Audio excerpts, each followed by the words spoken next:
तरफ थे अरब सराय, हम लोग एक छोटे से गेट से बाहर निकल आए और ऐसे ही रास्ते को सीधा जाके ये मिलता है मेन दरवाज़ा, जहाँ से शुरू होता है हुमायूं का मकबरा।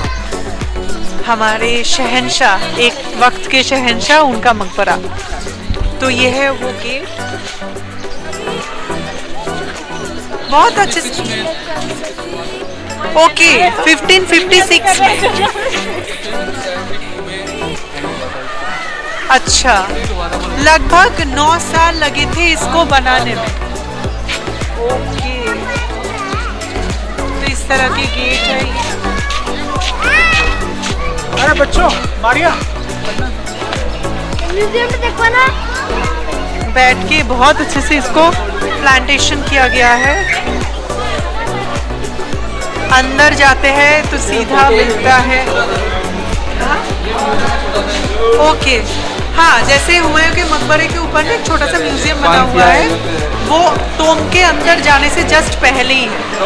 तो अंदर आके ही ये गेट से अंदर आती, यहाँ पे ना थोड़ी सी रेस्ट्रिक्शंस लगे हुए हैं, तो अंदर आते ही ये है हुमायूं का मकबरा।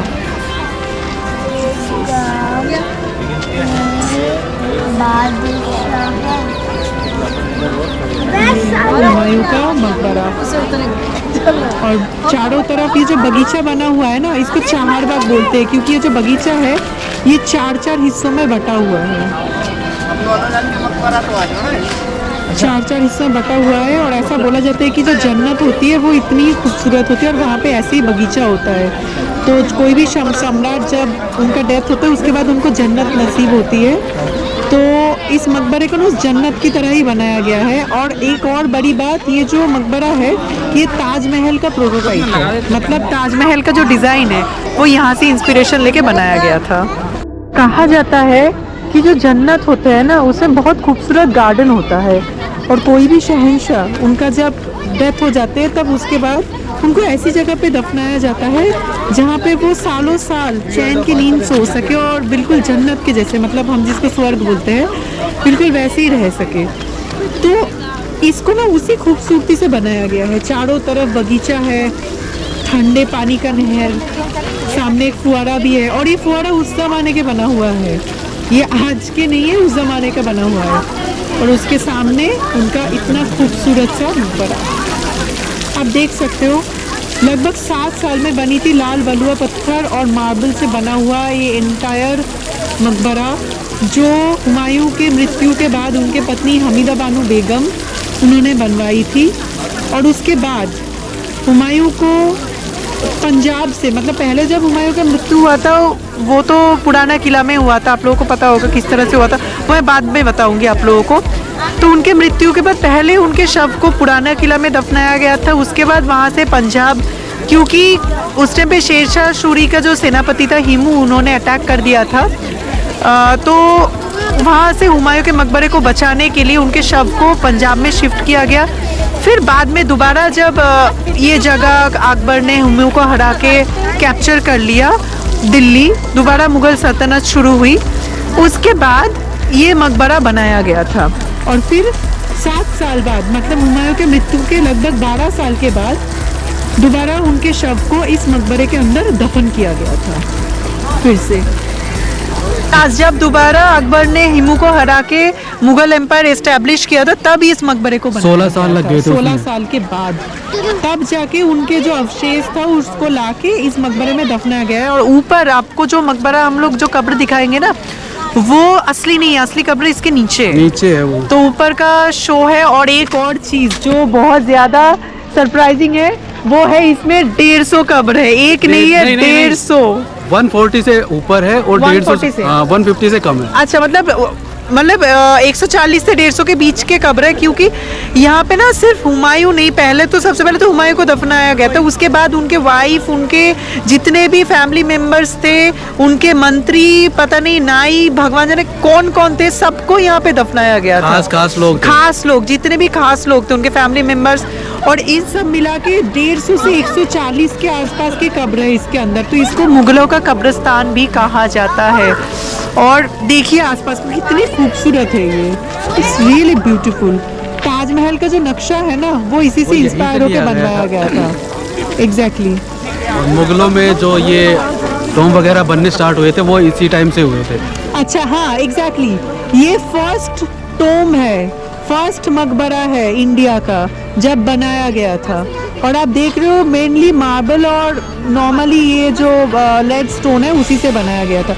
और यहाँ पे ना ऐसा बोला जाता है कि जो किला होता है या महल होता है ना उसे ज़्यादा मकबरे पे ध्यान दिया जाता था उस टाइम पे, क्योंकि ये मानते थे उस ज़माने के लोग कि जो महल या घर है ना उसमें आप 30, 40, 50 साल तक ही रह पाओगे, लेकिन मरने के बाद इंसान को मतलब जब तक ये दुनिया रहेगी तब तक वहीं पे उनको रेस्ट करना होता 15 है। लाख रुपए का खर्चा आया था उस टाइम पे। हाँ 15 लाख, अभी सतीश ने बताया 15 लाख रुपए खर्चा हुआ तो उस जमाने में। ये आई थिंक 1576 की बात है, 1576 साल की बात है, उस टाइम पे 15 लाख अभी रुपए ये खर्चा अरबों हुआ में है, था। इसकी कीमत अब अरबों में हो गई है। हाँ बहुत। और ये टोटल जो एरिया है ना ये 30 एकड़ की एरिया है। और ये एग्जैक्ट मतलब ये जो इलाका है ना ये न्यू दिल्ली का, पुरानी दिल्ली के यमुना के किनारे में है। और इसके पास में ही आपका जो सूफी संत हजरत निजामुद्दीन है उनका दरगाह है, तो उनके दरगाह के पास में ही इस मकबरे को और बनाया इसी गया है। मकबरे में दारा सिखों की कोई कब्र है। हाँ ये भी एक खुफिया राज है, वो हम आपको आगे जाके बताते हैं। सम्राट हुमायूं को सबसे बदनसीब बादशाह माना जाता है क्योंकि जिंदगी भर उनको बस इधर से उधर भागना पड़ा, उनको कभी ना वो रेंगते उनकी मौत भी हो गई। हाँ मतलब काइंड ऑफ एक्चुअली क्या हुआ तो जब वो सिंहासन में बैठे 10 साल के बाद ही शेरशाह सूरी ने अटैक कर दिया और उनको अपने जो दिल्ली और आगरा है वहाँ से उनको भगा दिया। उसके बाद वो 15 साल तक वो इधर उधर भटकते रहे। फिर उसके बाद जब 15 साल के बाद दोबारा बहुत मुश्किल से उन्होंने इंडिया मतलब भारत में आके आगरा और दिल्ली जीते। उसके बाद सिंहासन के बैठने में कुछ दिनों के बाद ही एक अनफॉर्चुनेट इंसिडेंट में उनकी मौत हो गई। आपको दिख रहा होगा यहाँ पे कितने सारे कब्रें हैं, जैसे अभी सतीश ने बताया नहीं यहाँ पे 140 से 150 के बीच के कब्रें हैं, तो यहाँ पे आसपास में इस तरह के ऐसे कब्रें बनाए हुआ है। बहुत सारी ग्रेव्स है, अभी तो शुरुआत है बस। तो यहाँ से जाके रास्ता अंदर के तरफ जाते हैं क्योंकि ये जो मकबरा का मेन जो बेस है ना ये बेस ही इतना ऊंचा है, उसके ऊपर ये पूरा टोम बना हुआ है। तो ऐसा हुआ था कि दोबारा जब उन्होंने दिल्ली आगरा को कैप्चर किया उसके बाद उनको ज़्यादा दिन सिंहासन नसीब नहीं हुआ था। ऐसे ही पुराने किले में एक सीढ़ी से उतरते टाइम लाइब्रेरी था ऊपर, तो उनका प्रार्थना का वक्त हो गया था। जब वो सीढ़ियों से उतर रहे थे उस टाइम पे फिसल के उनकी अनफॉर्चुनेटली डेथ हो गया। तो डेथ के बाद जैसे नॉर्मली होता है उस टाइम पे अकबर बेशक 13 साल के बच्चे थे, इतनी सी एज में उनको सिंहासन में बिठा दिया गया। सीढ़ियाँ चढ़ते वक्त हमेशा सावधानी बरतनी चाहिए क्योंकि इतिहास गवाह है कि इसी सीढ़ियों से गिर के ही मौत हुई थी शहंशाह हुमायूं का। और अभी हम लोग ऊपर की तरफ जा रहे हैं, ऐसे सीढ़ियों से ऊपर जाने की मिलेगा मेन टोम। अभी सामने आपको दिख रहा होगा, ब्यूटीफुल सा टोम है, बहुत बेहद खूबसूरत है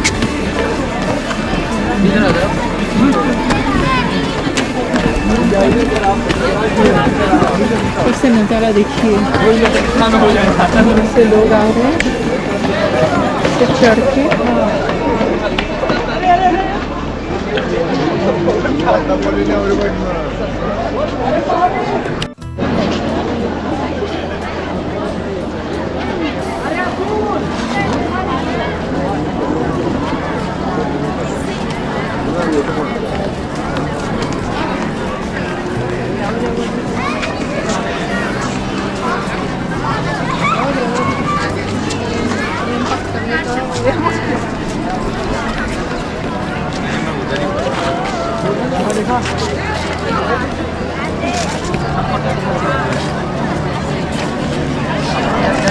सतीश यहाँ पे बनावटी कितनी खासियत है।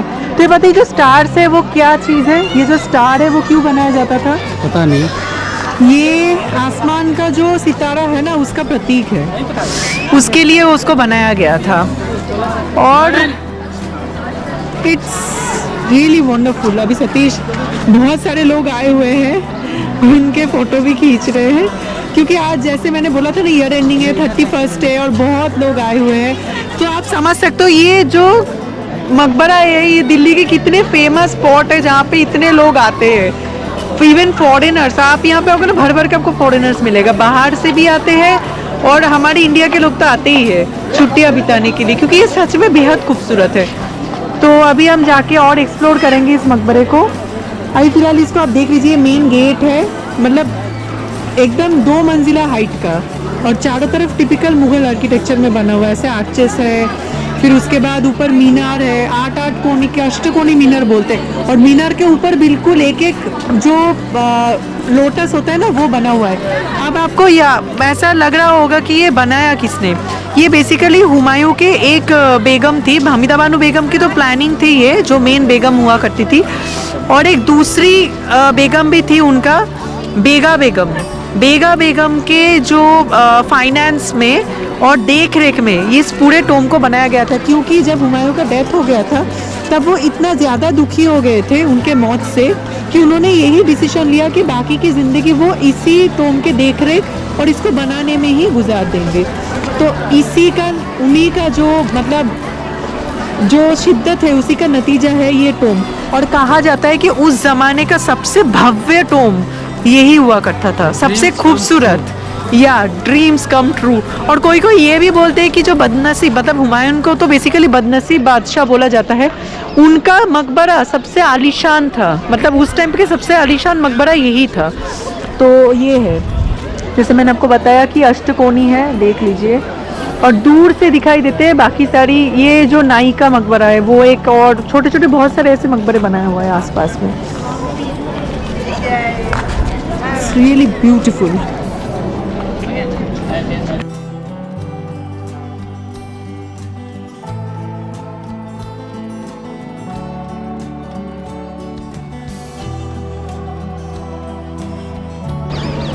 सुकून बोलते हैं इसको,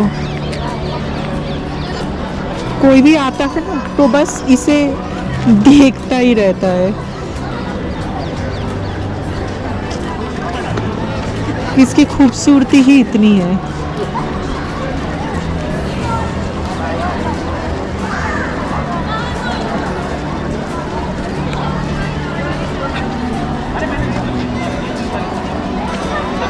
अभी हम हुमायूं टॉम्ब के बिल्कुल करीब आ गए हैं और यहाँ पे आपको दिख रहा होगा लाइन लगा के कब्रें हैं, एक के बाद एक कब्रें हैं यहाँ पे। और सतीश देख रहे हैं कैसे ये सारे ग्रेव्स है, और यहाँ पे भी कुछ ग्रेव्स बनाया हुआ है, यहाँ पे कुछ है, और इसमें ना अरबी लैंग्वेज में काफ़ी सारी चीज़ें लिखी हुई है फारसी में।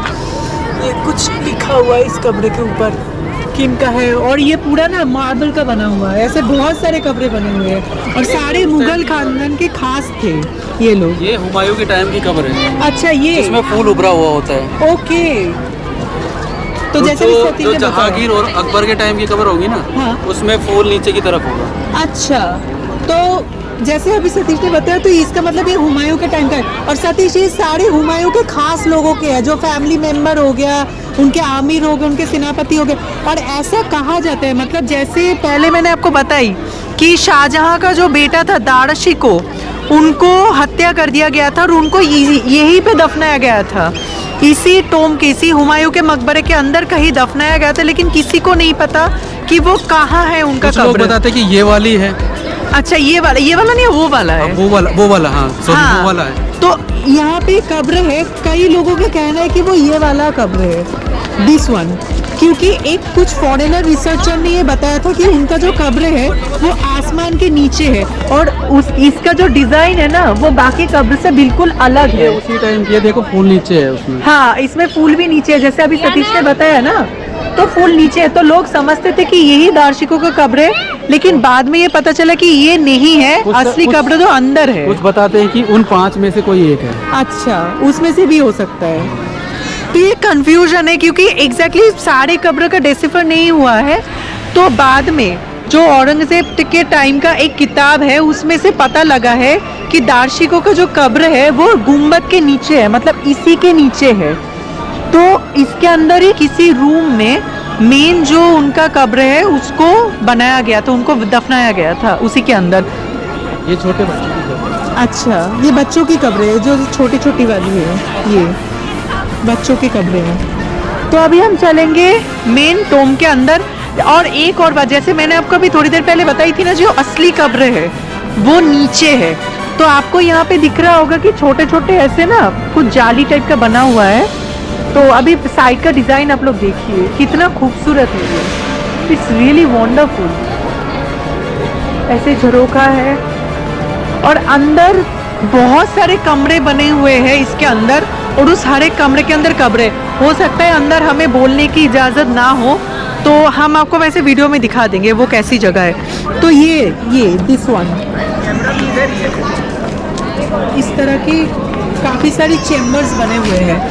ये ना रोशनी जाने के लिए, और आपको दिख रहा होगा कि अंदर बहुत सारे सेल बना हुआ है। और असली कब्र, हाँ ये असली सेल है, यहाँ पे नीचे कब्र है सारे, और ये मकबरा है। आपको वैसे कंफ्यूजन होगा कि जो सरकोफेगस है, जो कॉफिन है, उसको कैसे लेके गया था।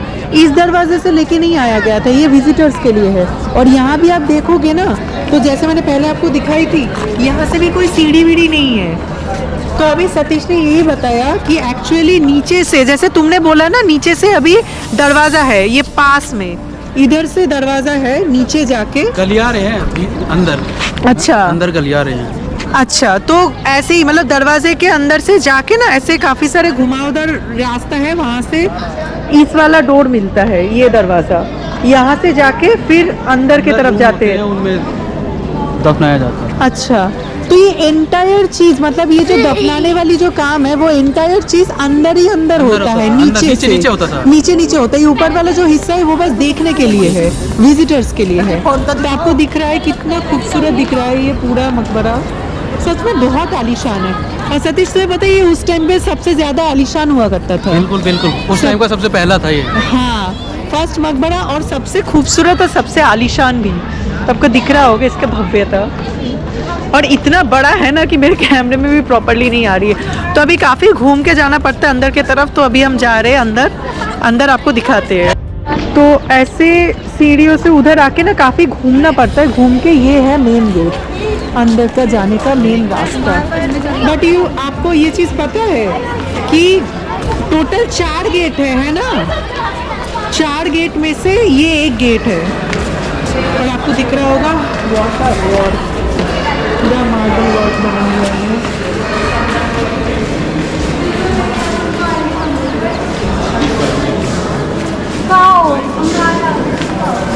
एक रूम ये वाला होगा। अच्छा,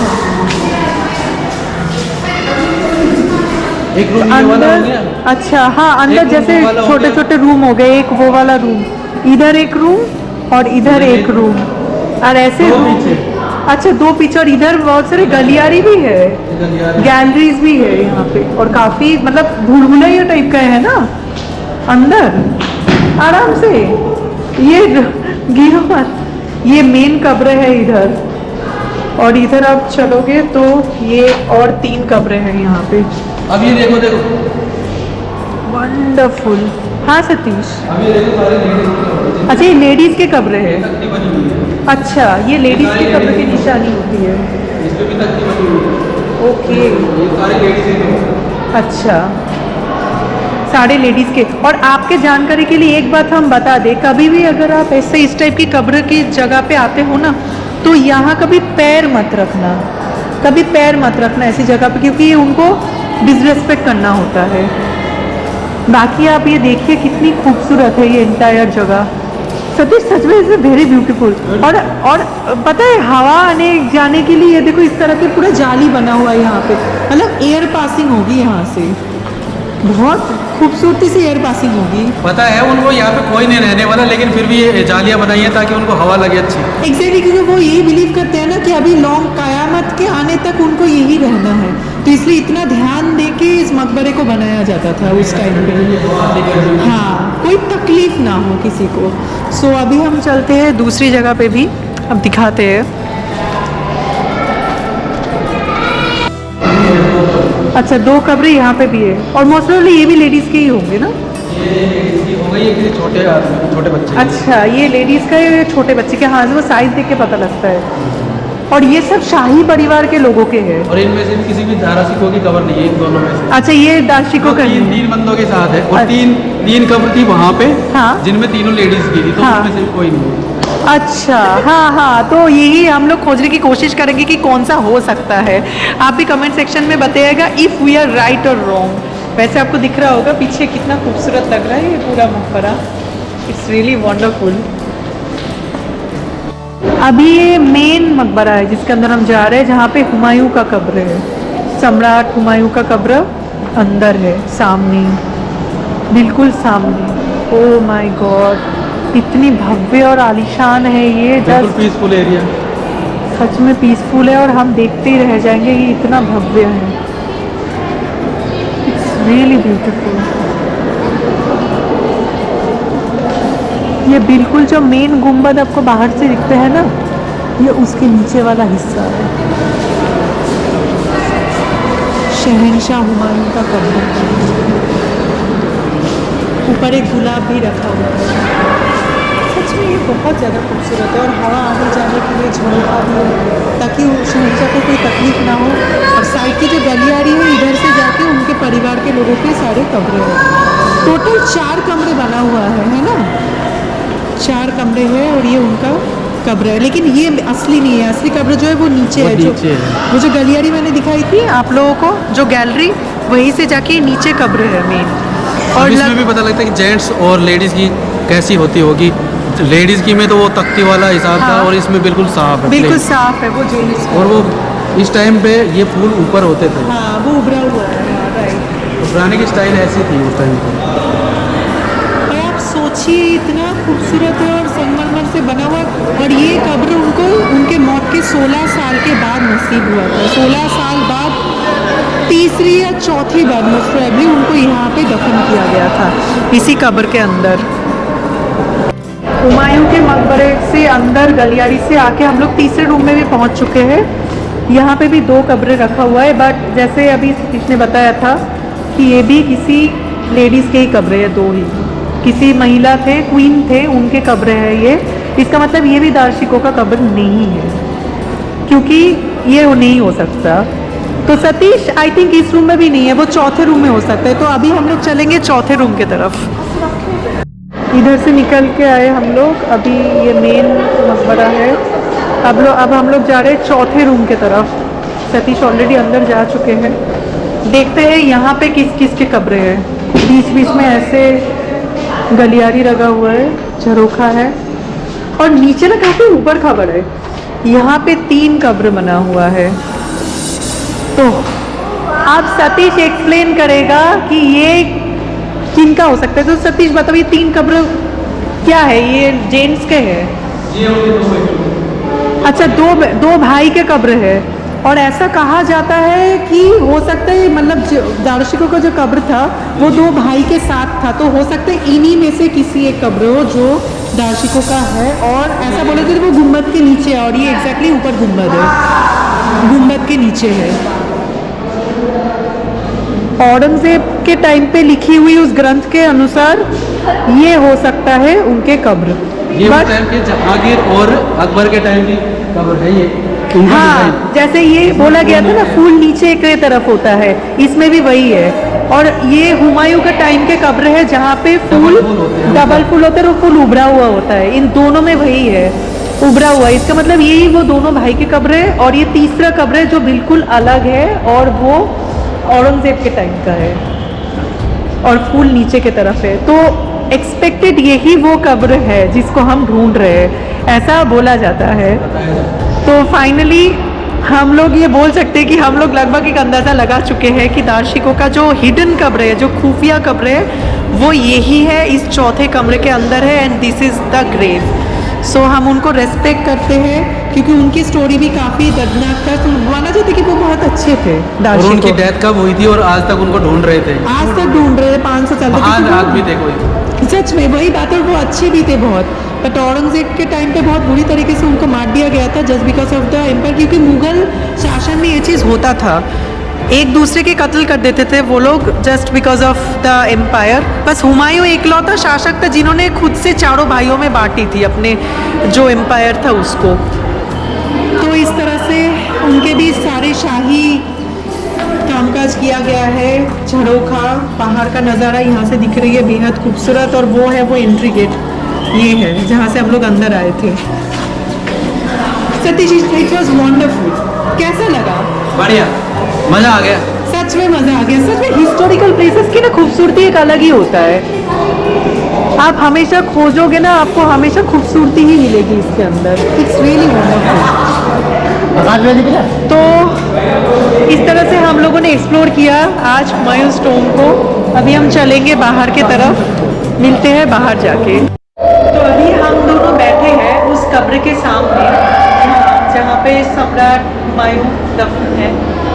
एक बदनसीब सम्राट थे। क्यों उनको बदनसीब बोला जाता है? उसका रीज़न ये है कि 1530 में उनको राजगद्दी में बिठा दिया गया था। उसके बाद 10 साल 1540 में शेरशाह सूरी ने अटैक किया। अटैक करके उनको अपने राज्य से निकाल दिया। अब इसकी भी एक स्टोरी अभी सतीश ने बताया था, बहुत खूबसूरत स्टोरी है कि हुमायूं शेरशाह के जो सेना है वो बाहर ना जा पाई, इसलिए दिल्ली के चारों तरफ जो यमुना नदी के जितने भी ब्रिज थे उसको तुड़वा दिया था। बट सिचुएशन उल्टा पड़ गया। कैसे उल्टा पड़ा कि शेरशाह का जो सेना था वो उन पे भारी पड़ गया। तो हुमायूं उस टाइम पे भाग नहीं सकते थे क्योंकि पुल तो टूट गई थी। तो उन्होंने अपने एक जो घोड़ा था उसके मदद से उन्होंने वो नदी क्रॉस किया और फिर अपने भाई के पास काबुल पहुंचे जाके। तो 1540 से 1555 तक 15 साल उनको बस इधर उधर भागना पड़ा। मतलब सोच सकते हो कि एक सम्राट जिनको 15 साल तक इधर उधर एक रिफ्यूजी की तरह भागना पड़ा। उसके बाद जब 1555 में वो जीते अपने दोबारा राज्य, दोबारा उन्होंने एस्टैब्लिश किया मुगल एम्पायर। उसके बाद उनको बस एक साल नसीब हुआ अपना सिंहासन। 1556 में पुराना किला में वो ऊपर के जो लाइब्रेरी है वहाँ से नीचे उतरते टाइम सीढ़ियों से फिसल गए और बहुत बुरी तरीके से उनकी डेथ हो गई उस टाइम पे एक एक्सीडेंट में। और उसके बाद भी एक स्टोरी है, वो क्या था जी, जैसे उस टाइम पे मुगल एम्पायर बस एक साल ही हुआ था कि एस्टैब्लिश हुआ था, तो किसी भी वक्त शत्रु का आक्रमण हो सकता था। तो उस चीज़ से बचाने के लिए ये बात को छुपाया गया कि हुमायूं का डेथ हो गया। वो लगभग 10 या 9 दिन तक छुपाया गया था और एक किसी और इंसान को नकली हुमायूं बना के, मतलब हुमायूं का हमशक्ल थे वो, उनको सम्राट बना के सिंहासन में बिठाया गया था उतने दिनों तक। फिर बाद में पता लग गया कि उसका डेथ हो गया और अकबर उससे भी बेशक 13 साल के एक बच्चा था, उसी टाइम में सम्राट अकबर को सिंहासन में बिठा दिया गया था। और उनके डेथ के बाद आई थिंक उनका फर्स्ट जो कब्र था वो पुराना किला में उनको दफनाया गया था। उसके बाद उनको दोबारा आक्रमण से बचाने के लिए, क्योंकि हिमू जो शेरशाह सूरी के सेनापति थे उन्होंने अटैक कर दिया था दिल्ली, तो वहाँ से उनके बॉडी को बचाने के लिए उनको उठा के पंजाब, फिर उसके बाद लाहौर लेके गया था।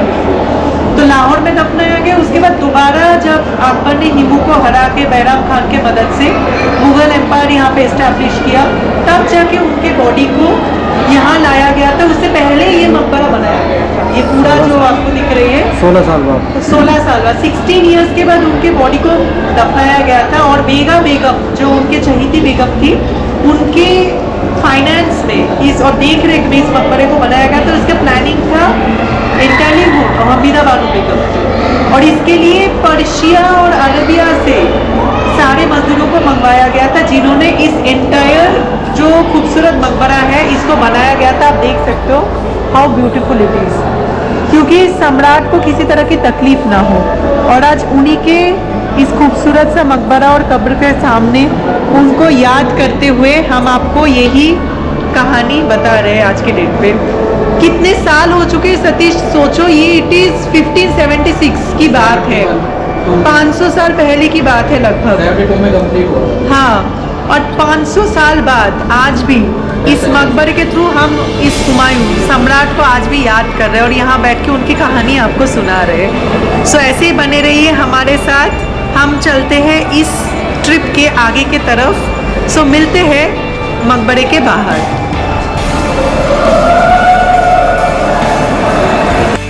तो अभी हम बाहर आ चुके हैं सम्राट हुमायूं के जो मकबरे है उसके। उनको शांति मिले, उनको जन्नत नसीब हो।